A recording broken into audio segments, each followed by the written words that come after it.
So, first, what I want to do is explain to you what I'm doing. So, I have my notebook here and I'm going to be reading from it.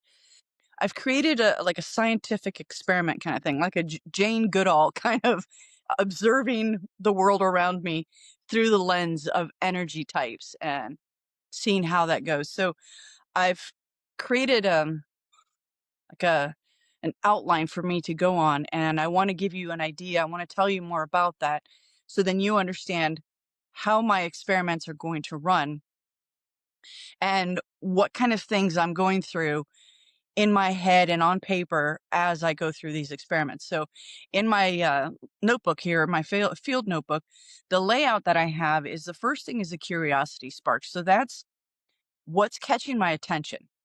What is it that is lighting up in me that I see going on around me?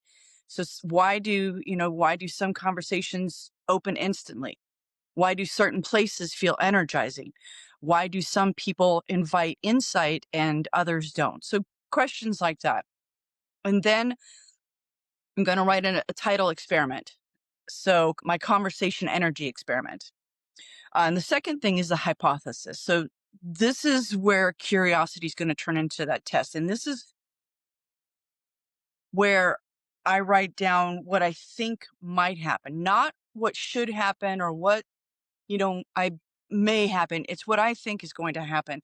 So if I ask one deeper question every day in a conversation, do I suspect that people will open up faster or will they clam up and think, oh my God, she's crazy. She's asking me these questions and I don't even know her. So it's just a matter of like me keeping it loose and observing and seeing how people react. And I'm not always going to be asking other people questions. I'm going to be just seeing how people interact. So I went to a friend's party and I was watching how everybody was interacting with each other. So that kind of a thing.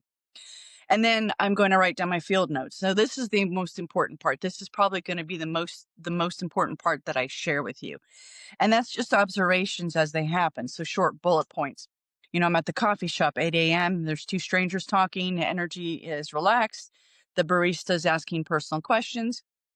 Later on in the afternoon, lunch, the conversations are a little bit more rushed. People are trying to get in and out for lunch. People are checking their phones, little less curious. And it's just raw observation, just what's going on around me.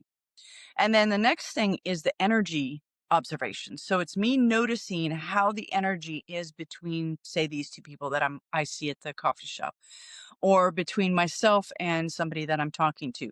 Is the energy comfortable? Is it uncomfortable? Is it stilted? What does that energy feel like to me? And how do I is it something that I'm interpreting? Is it something that is not just me and it's an overall, energy in the room, that kind of a thing? Um, for me, I get drained in loud restaurants where there's too much going on, too much hustle bustle. The energy seems to be drawn out of me. And then the last thing is insights and questions. So now is where I reflect and I will share with you what I noticed. Curiosity immediately deepens conversations. Environments change social behaviors. Silence invites honesty. And then that's going to lead me to new curiosity questions. So what happens if I ask strangers deeper questions? Each experiment is going to lead me into another experiment or another several experiments because they're going to be an extension of what's going on in that environment and that with that conversation or around those people. And it's not always going to be the same. And so we may have different things. And so this is going to become something that grows and expands. And I know that sometimes it's going to be a little different and a little bit unusual, but I hope it's something that you come back and you learn from.